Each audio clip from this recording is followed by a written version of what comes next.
Well, ladies and gentlemen, this is Scott Bennett and Michael J. on Truth Unite, and we have a special guest, Senator Dick Black, who is going to be talking with us on Syria and some of the developments that we see going around Syria with regards to the Kurds, the Turks, the Syrian army, the United States, Russia, Iran, the whole cosmopolitan hodgepodge. So I'm going to hand it right over to you, Senator Black. I don't think anybody is more skilled and knowledgeable and personally familiar with that area of the world and the people and the power brokers that are making it all happen. So I'll hand it right to you to give the American people an intelligence debriefing. What is happening in Syria?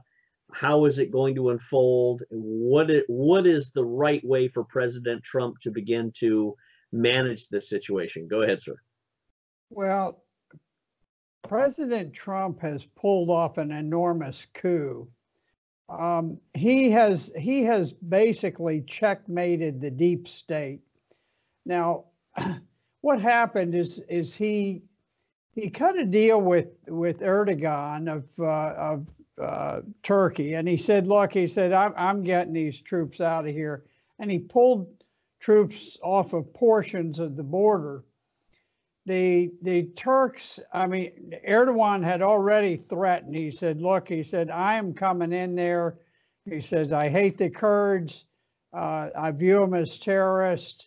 And he said, I've had it. I'm not going to put up with this business of setting up a Kurdish state right across my border. So anyway, Trump says, well, I'm getting my troops out of the way. I'm not going to have them trapped in the middle of this. And so Turkey then launches this attack.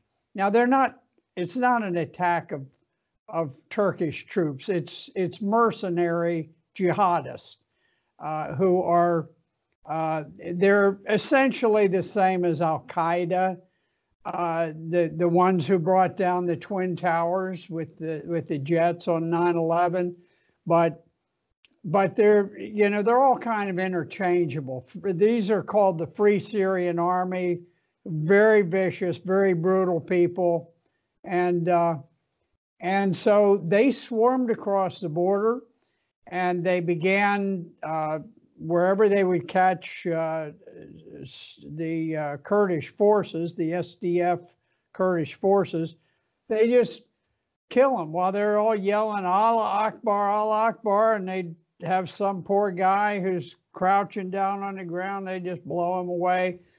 They captured one of the Kurdish women who had been an official, and they murdered her. Turks are killers. I tell you, the Turks like to see people slaughtered. We know that from the Armenian genocide. My gosh, it goes back to the rape of Constantinople back, half a millennia ago. So they've always done this. They killed them. And I've warned the Kurds. I said, one day we're going to pull out. And I said, when we do, I said, the Kurds are coming for you. And so when the Kurds finally did start attacking across the border and capturing one town after the other very rapidly, the Kurds were no match for them. And so they very quickly flew off to Damascus, conducted negotiations with the central government of Syria, and Syria agreed to ride to their rescue. They are the cavalry coming to the rescue of the Kurds. And so where we stand right now is the Syrian army has crossed the Euphrates River. They are in the largest city in this Kurdish-run area, the city of Raqqa, and they're in the second largest city in the area, which is Manjib. I apologize, Qamishli. Now, they already held part of Qamishli, but now they're in the Syrian or the Kurdish portions of it. So the Syrian army is rapidly moving in there. There seems to be still some confusion.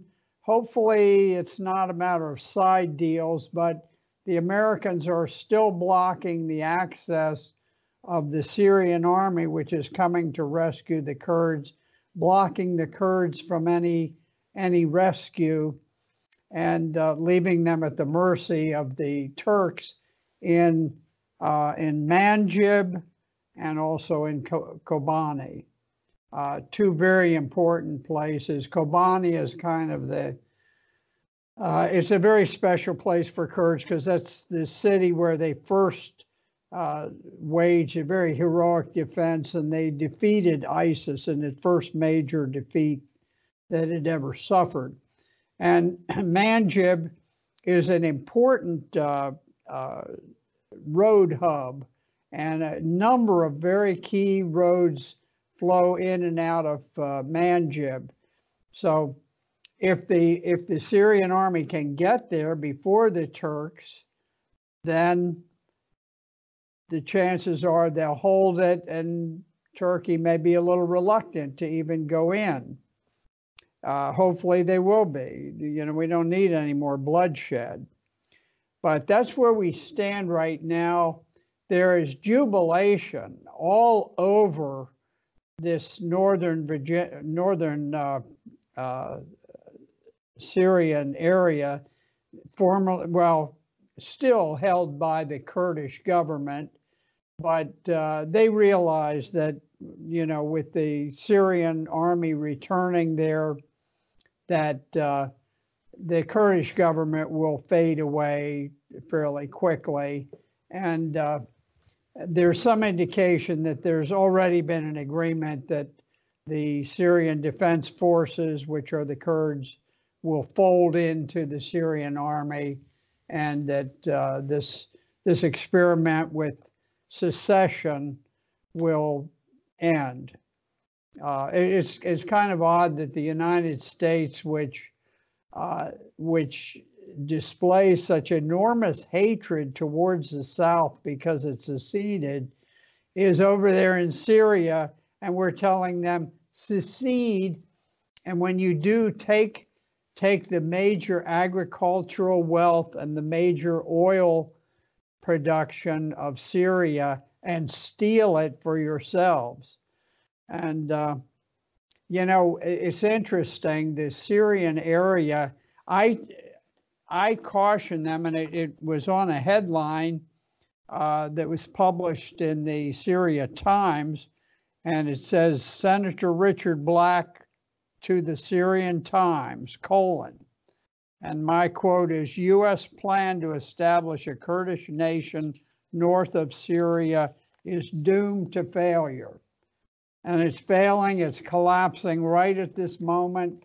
As we sit here, it's collapsing this very moment. And so I think that with God's blessing, some very good things are going to come out of this that will lead to the end of the war. And if we withdraw from Syria, it's going to make it so much easier for President Trump to pull out of Afghanistan. And we need to pull out of there before it's too late, because today the Taliban controls more of the country than they did the day that we went in 18 years ago. We haven't advanced an inch. We've actually fallen back from where we started. And if we don't watch out, the few remaining troops we have there are going to find themselves surrounded. And when the Taliban comes, the Taliban kills. They don't take prisoners, and we don't want our troops left there. But in any event, this will give President Trump some more clout to argue it's time to get out of Afghanistan. And Syria goes, Afghanistan, then maybe we could get out of Iraq. Yeah. He hit a home run, I think, in the last week or so with his shifting tracks back onto the original promise that he made to the American people, specifically ending these Middle East wars and the American presence. He said that on the campaign trail. It's why people voted for him, as well as his promise to be friends with Russia. Everybody liked that idea. and the deep state came at him with this Russian nonsense and hoax and all that. So his hands were sort of tied. But it's fascinating to listen to Vladimir Putin's interview on the Saudi Arabian media. If you saw that on RT, it's very, very telling how Putin sees Russia inserting itself with Saudi Arabia as a diplomat, as a liaison, as a friend to both Saudi Arabia and Iran. Russia and Putin really are emerging in this incredible leadership role, and we've said this is going to happen, and it is happening.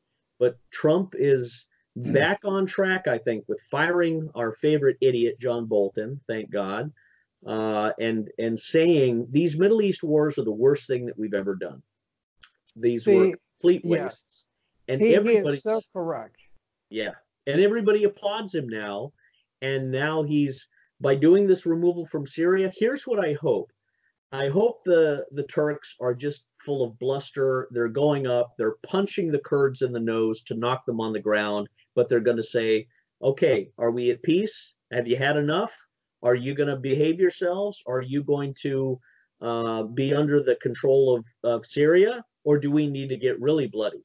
I think Turkey is doing a lot of muscle up front, but then they're going to pull back because they can't win that poker game if Iran and Russia and Syria and Iraq suddenly turn on Turkey because they've won a bridge too far. Because Erdogan could go the way of Saddam Hussein. Erdogan is, I mean, he's already done what we threw out Gaddafi and Saddam Hussein for. So I think he's going to go only so far. But then here's the golden opportunity, and I've put this to the Iranians when I've done Press TV interviews. Iran now needs to say, we too are pulling out of Syria. If the United States pulls out, we'll pull out. Guess what? Now maybe we can talk about JCPOA, or let's get back on the friendship train. And I hope that happens. The Iranian Press TV have been sort of foolish by trying to belittle the Americans and say, they've stabbed the Kurds in the back. That is the stupidest thing to do, because it is, you know, you're cutting off your own nose to spite your face. You think you're going to insult Trump, but he's doing exactly what you need to do. Get out. That allows the Iranians to get out, allows the Russians to get out. Suddenly, everything is going to fall into place. I'll hand it back to you to say, what do you see happening on all the Russian, the Iranian sector? Yes, well, you know, one of the things I think we need people to understand, the deep state argument is that if we're not there, ISIS is going to emerge. Well, Syria, the Syrian Arab Army has defeated ISIS in the vast majority of the country. Now, northern Syria is basically the plains.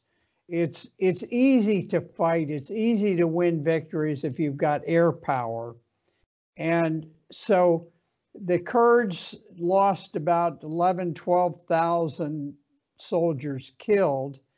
Well, meanwhile, the Syrian army has lost hundreds of thousands killed because they've had to root these guys out of urban terrain where they're fighting from building to building, very difficult type of combat.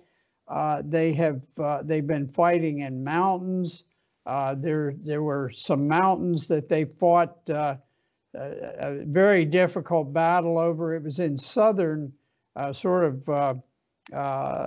southwestern Syria. And it was volcanic lava, and the terrorists, this was ISIS, and they had actually burrowed in, made holes within the lava. That's a horribly difficult type of combat to fight. So when we talk about ISIS, yes, the Kurds helped. And they did some good, but what their contribution was nothing compared to the suffering of the Syrian Arab Army. Now, the Syrian army has suppressed ISIS very effectively, and they've done it across most of Syria. They will suppress ISIS once they control the area that the Kurds have controlled. So it's just, and it's also important to understand that the major ally of ISIS was Turkey. Turkey was the principal trading partner of ISIS. ISIS had a 2,000 oil tanker convoy that went back and forth into Turkey, supplying stolen oil from the Syrian oil wells. It wasn't until Russia went in, and after they got settled for a week or two, they went out, and in a single day they destroyed 500 of those oil tankers. And it was funny watching the Pentagon, because we had this US-led coalition, this grand and glorious coalition that wouldn't touch any of the oil belonging to the Erdogan family. So they came out, they made an announcement the day after the Russians had made their announcement. They said, the United States coalition just destroyed a whole bunch of oil tankers belonging to ISIS. Well, nobody believed it. Everybody realized that was such a con job that they couldn't take it seriously. So the following day, the Pentagon, their spokesman came out and he said, well, yeah, it was the Russians, but they didn't destroy nearly as many as they claimed. Well, baloney. They destroyed 500, and the proof in the pudding is that within a couple of weeks after that bombing attack, ISIS announced that they were cutting the salaries of all of their jihadists by 50%. They were whacked hard, and that was their principal source of income. So we suppress a lot of bad things about our so-called allies, and with Turkey being a part of NATO, it's just kind of a little awkward to say, yeah, and Turkey is the heart and soul of ISIS.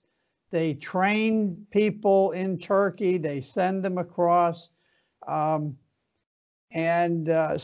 it's important to realize that when Turkey sends people across, they call them the Free Syrian Army. They're really indistinguishable from Al-Qaeda in Syria, which is the group that brought down the Twin Towers on 9/11. But we've always promoted them. It's got kind of a cool name, Free Syrian Army. But I'll never forget the brigade commander they had early in the war, a Free Syrian Army guy, and he killed a young boy on the battlefield, a young soldier, and I don't know whether the fellow was dead yet or not, but this guy took his knife and he ripped open his still warm organs and started eating them, showing off how vicious he could be. And I also remember early in the war again, Free Syrian Army, this wonderful group, they were marching people up to the rooftop, postal employees, just ordinary civil servants, and they were pushing them off the rooftop where they fell onto the stone steps, and their bones cracked, and you could hear them hitting, and just all over. When I was there in 2018, I went to a Christian town, Christian city, where they had the convent of St. Tekla, a beautiful, huge structure. And they told me about the battle there, and they said that that the Free Syrian Army had attacked. They had, you know, the Christians they had a very light militia. It didn't amount to much. And so they started driving back the militia, and they started raping and beheading people. And one of the nuns told me, she said there was a young girl, and the girl had a fiance who was one of the Christian militiamen, and she was terrified for his safety, and she called on the cell phone, and a voice answered, and she said, please, she said, my fiance, she said, you've got to tell me, is he okay? And the voice came back. He said, I'm with the Free Syrian Army. He said, it's too late. He said, we beheaded your fiance. We gave him a chance to convert to Allah, to swear allegiance to Allah, and he refused. And then he mocked her, and he said, and you know what? He said, your Jesus never came to save him. And these are the type of people that we say, these are wonderful people. They went into the convent at St. Thecla. They burned and destroyed everything that they could. They destroyed ancient icons that had been there for hundreds of years. And up in the ceiling, they had an arched ceiling, and they had a mosaic with tiles pressed into the masonry. And it was a great mosaic of Jesus Christ. And they couldn't burn it because it was all just cement. And so they got a ladder, and they climbed up, and they plucked the eyes from Jesus. These are the people that we love so dearly, the Free Syrian Army. And I'll tell you something. And she said, you know, she said, President Assad sent the Syrian army, the real Syrian army, the Syrian Arab army, to fight against the Free Syrian Army, the FSA. And she said 600 soldiers were killed, Syrian soldiers were killed, driving the FSA out and liberating this city. And you know, to me, you know, there's a bit of an interesting theological issue. You know, you become a martyr if you die for Christianity. And what happens if a Muslim dies fighting to save the lives of Christians in a Christian city? It's just a thought that went through my mind, but I was struck by the heroism of the Syrian army and their goodness and their decency relative to these filthy people that we have been defending for so many years.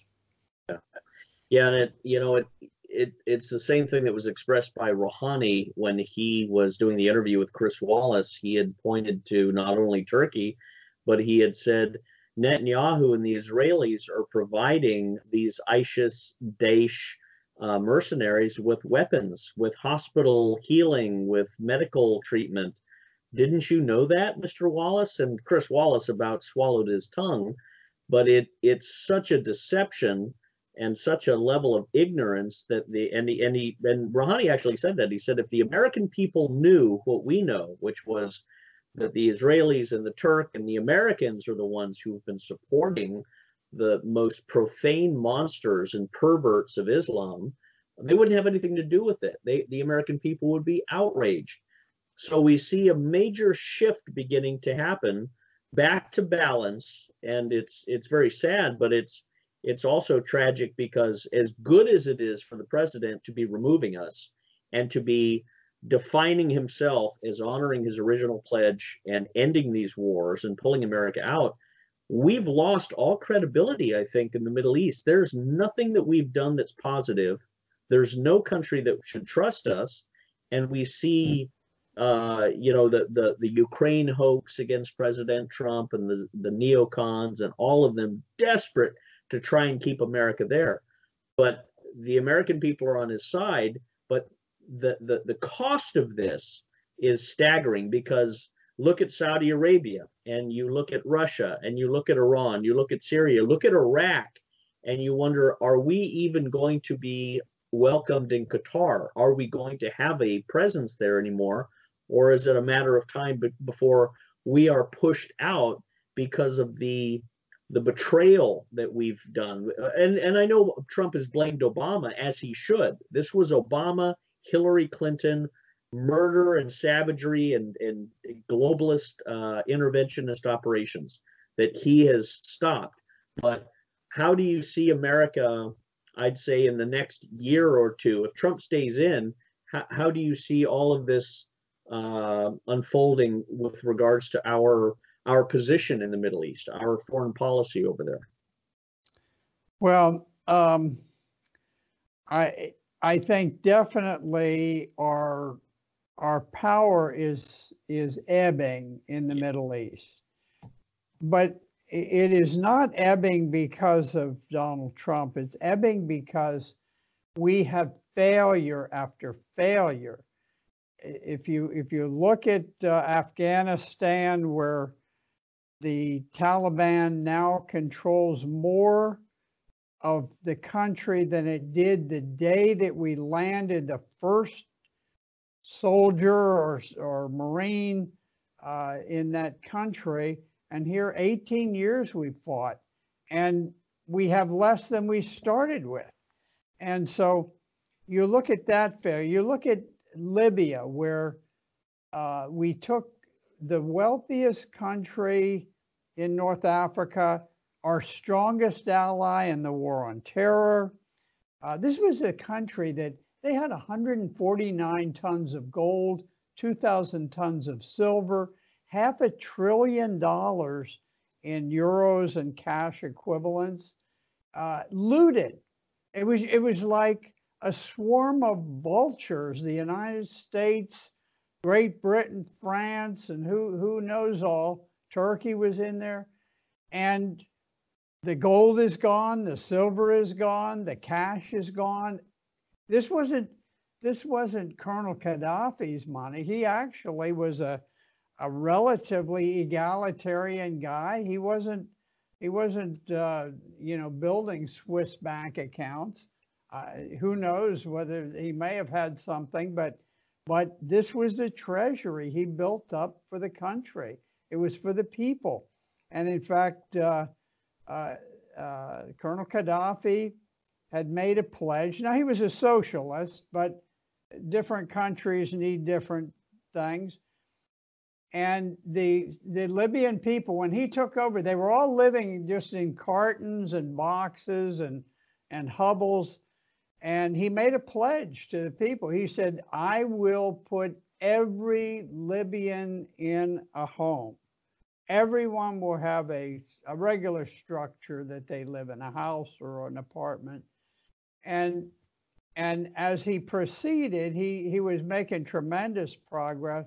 And he made another pledge. He said, I will not put my own parents, who they were living in a tent. It was a nice tent, but it was a tent. He said, I will not move them into a house until the last Libyan is in a house. And then, of course, we went in and we slaughtered everybody. We killed them. We destroyed everything they had built up over decades. We sometimes talk about the challenge that we have with China. And, China has this approach to foreign policy. It's called the Belt and Road Initiative. And they deal with whatever government happens to be in power. They don't try to change it. They don't try to make it better, make it worse. They just deal with it. They do economic deals. They can be favorable to China. They're not trying to go broke doing it. But they'll do deals where they build highways, they build dams, they build power plants, things that will last and will benefit the people for decades to come. And this is their model for how they conduct foreign policy. You compare that with the United States, where we have the 3 Ds, where we go in and we demonize, we destabilize, and we destroy. And this is the pattern. The 3 Ds, we start off with, like with Assad. Oh, Assad, he went from being a great reformer. You know, the world proclaimed this is the great reformer. And then all of a sudden we said, okay, we're gonna smear him. And suddenly he became this brutal, murderous tyrant. And so first you have to demonize so that you can weaken. Then you destabilize. You buy off people. They tried to buy off the Syrian UN ambassador for $5 million. They couldn't do it. He's a tremendous, heroic guy. But they, you know, they release people from prison. So you have all these rapists, murderers, and they give them guns and things. And then they put snipers up in buildings. And in one city, President Assad had said, you know, I do not want any gunfire. So he armed the police with nightsticks. And they went out to control the crowd. Well, the snipers were up in the rooftops, and I don't know whether they were CIA. I don't know whether they were British MI6. They could have been Muslim Brotherhood. But this is an old technique. You shoot a policeman, and then you shoot a demonstrator. Then you shoot a policeman and a demonstrator. And before long, the demonstrators think the police have unfairly opened up on them, and the police think that the demonstrators have been firing on them, and before long, everybody hates everybody. And we promoted hatred. There was a WikiLeaks document that was released from the embassy, U.S. embassy in Damascus. And it laid out the entire plan to destabilize Syria with an eye towards overthrowing it. It went to everybody, you know, to the Pentagon, to headquarters of NATO, all over the place. And he said, we've got to bring down the reputation of Syria because they're getting this tremendous influx of direct foreign investment, because everybody had tremendous confidence in him.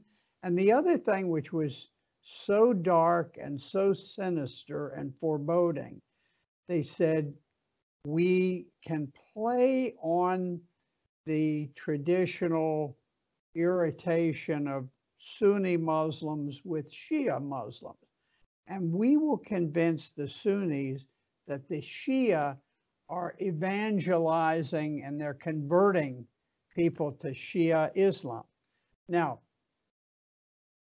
Syria is 70% Sunni and 3.5% Shia. So this was like warning the Catholics and the Baptists that the Jehovah's Witnesses are going to take over. You got to do something. You got to fight them. You got to kill them, because these Jehovah's Witnesses, they're going around door to door and they're saying, look, here's my watchtower. You know, it's obviously not going to happen if you're talking about 3% against 70%. But they did it. They successfully did it, and they created a level of hatred that will just burn through this world for centuries to come. Yeah. You know, The other thing that it's interesting you brought up WikiLeaks, because that still seems to be an open sore that the president needs to heal and address. And I understand there's political sensitivity around Julian Assange and WikiLeaks and the mainstream media, and the Clinton Democrats are, obsessed with trying to blame WikiLeaks and as if it's something negative and hostile. Even Pompeo, to his stupidity, I would say, and his dishonor and his untrustworthiness, has come out with the gall of saying Julian Assange and WikiLeaks is a foreign intelligence agency. It acts like a foreign intelligence agency, which is all lies. I think Julian Assange He's a deserves whistleblower. well, he deserves a Nobel Prize too. He's given the American people the truth of the greatest crimes that have been instituted by their government using their tax dollars under the Obama administration and Hillary Clinton. And yet Trump has still allowed WikiLeaks and Julian Assange specifically to rot in a British prison, where he should have bring Julian Assange under protective custody and interrogate him about every WikiLeaks document that can prove the Hunter Biden, for example, the Ukraine scam, how many other things exist. I personally know, of course, Shell Game and the Swiss banks and the Hillary Clinton, hundreds of millions of dollars that Eric Holder and Lanny Brewer and their previous law firm all conspired to steal. That's contained in the WikiLeaks cables. And yet Trump is allowing probably potentially the most important witness for the government, for Trump, for the defense, the most important witness who knows where all the bodies are buried, to rot in a British prison. And if he dies, which is a very real possibility, according to John Pilger and people who went and visited him, if Julian Assange dies, Trump has blood on his hands, and he is either an idiot of idiots or he's corrupt himself, because there's no excuse for Julian Assange and WikiLeaks not to be brought in and used as constructive evidence of all of these crimes that he flagrantly and theatrically gets up in front of thousands of people and says, lock her up, and we're going to do this, and we're going to search this, and we're going to find out this, and we're going to interrogate this. And don't you like WikiLeaks? I love WikiLeaks. Well, put your money where your mouth is and treat Assange as he should be treated. And he's, Assange, he's somewhat liberal leftist. You and I are conservative, but yet we know he has value for the president. And it's shocking. And I would hope Rand Paul and others who are more libertarian are going to help the president see this, but he's got a very small window of time. Julian Assange could die at any moment. What do you think about how that is going to unfold or needs to unfold? Well, definitely he deserves to be pardoned. They need to bring him over here. They need to put him under witness protection because, there are people who will kill him. And some of the names that have a long history of killing people who are potential witnesses.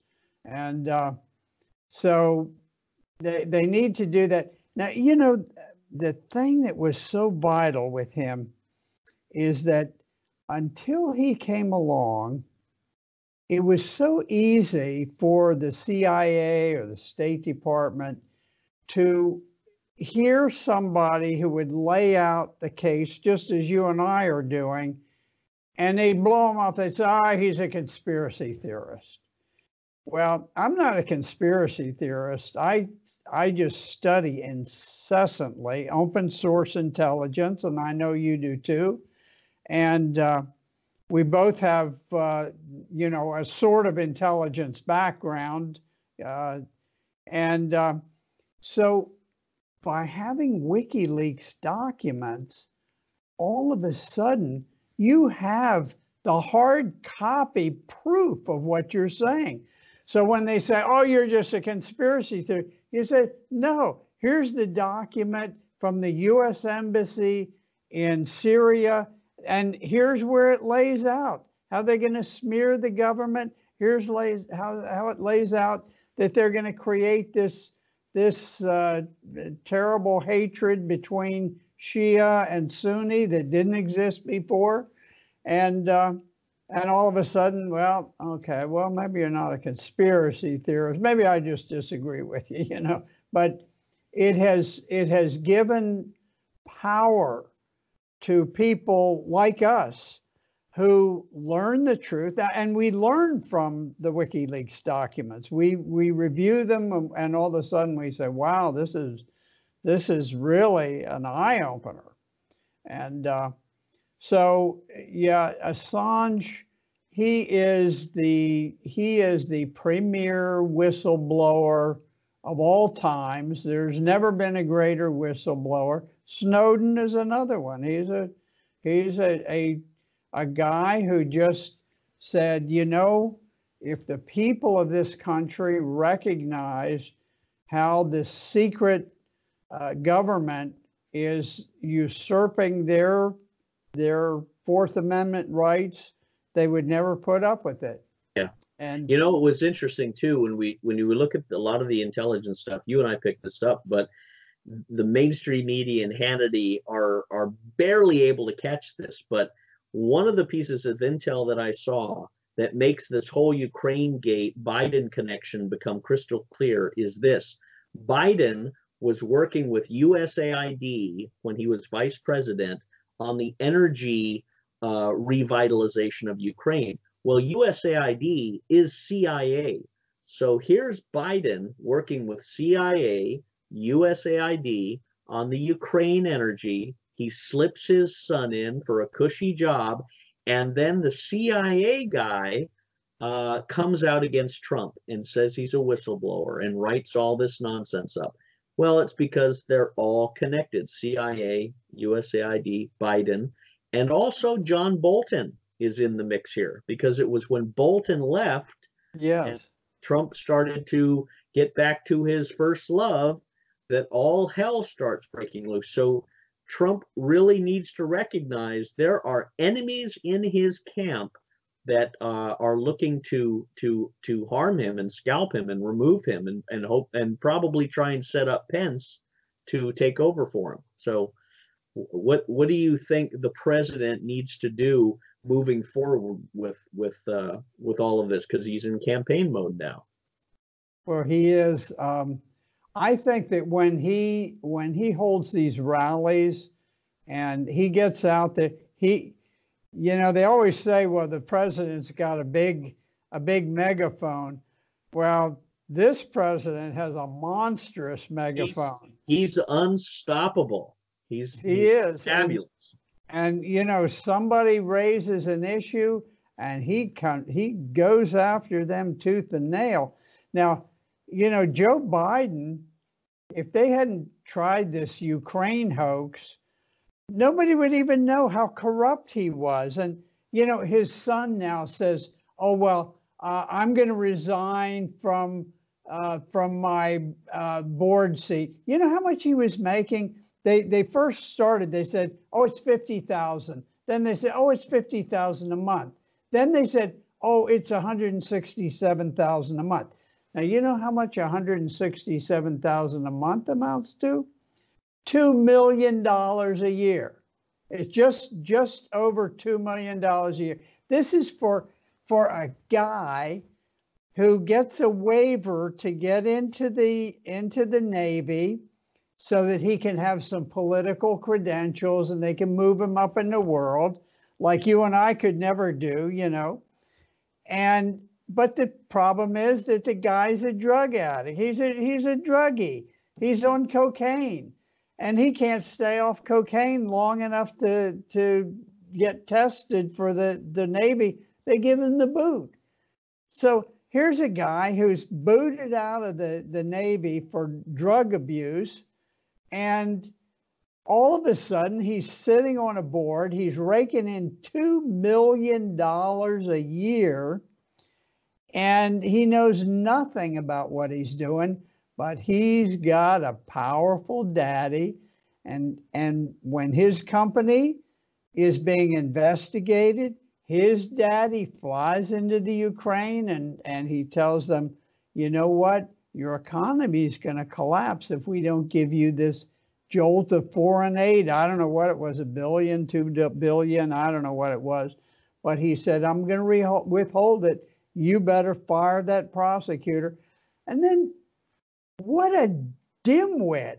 He gets on public TV and he boasts about how he basically threatened this guy with a loss of money, and in exchange, the quid pro quo is you got to fire the prosecutor who's looking at my son's corruption. Good grief. I mean, if that had happened to a Republican conservative, he would be in pretrial confinement behind bars. They'd probably have $1 million bail on him to where they'd keep him in. He couldn't get out. They'd probably keep him confined. He'd end up, where he'd have a defense counsel appointed for him who had a year out of college, and they'd send him away for years.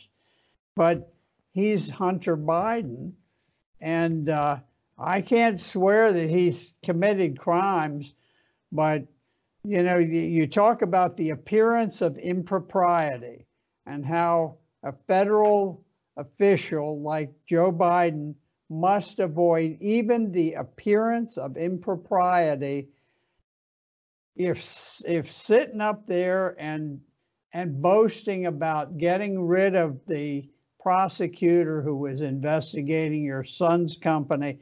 If that isn't the appearance of impropriety, you can't get any more blatant than that.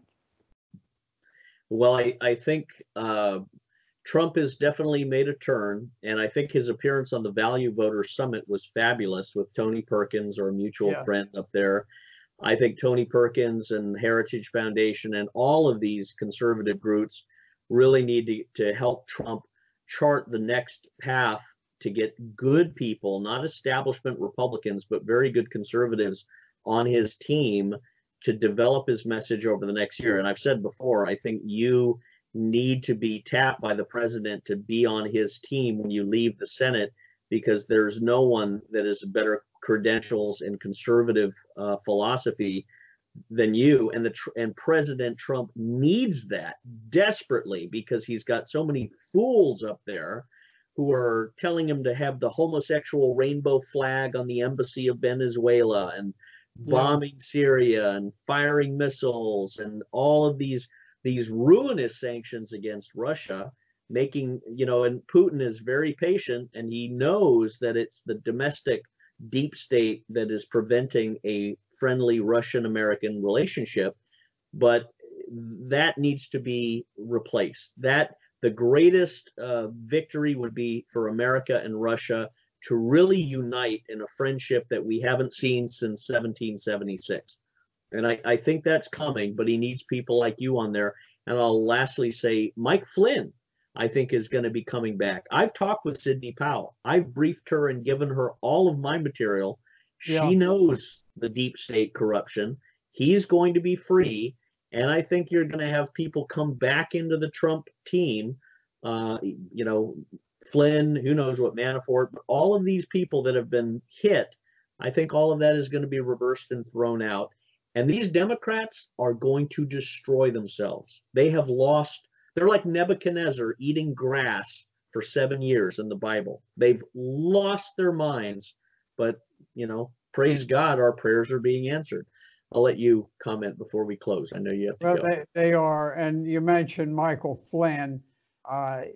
Michael Flynn, the first national security advisor appointed by the president, was one of the most valuable people, the finest individual appointed to the administration by President Trump.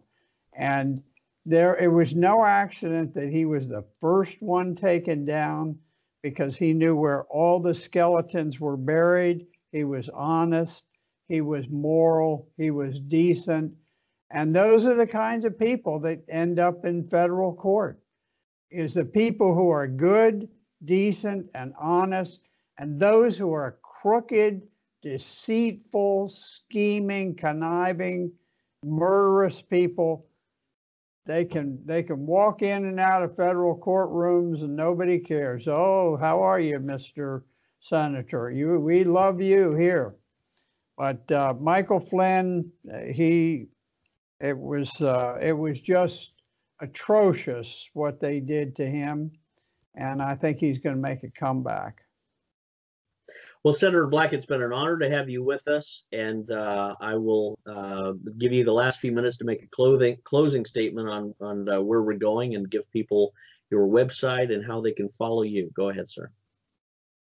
Well, I would just say that I think that President Trump has checkmated the deep state by pulling out the troops, assuming that it continues for a little bit longer. If he actually gets them out, and I think he will, there's no getting them back in. They're out for good, and even at this point, reversing things when you've got two great armies about to clash, the idea of putting a handful of American boys in the middle, that's not good. I don't think people will want to do that. They're not going to want to see our people sacrificed needlessly. So I think he has managed to put them in check, and so I think he's defeated them this time. So in any event, now my website is senatorblack.com. Basically, if you put in senatorblack.com, it happens to be down right at this moment, but we should have it up before too long. And anyway, I always enjoy being with you, and wish you all the best, and we'll be in touch before long again. Thank you, Senator Black, one of the great Americans and definitely one of the varsity players that President Trump needs to have on his team if he wants to win this football game. Thank you, sir.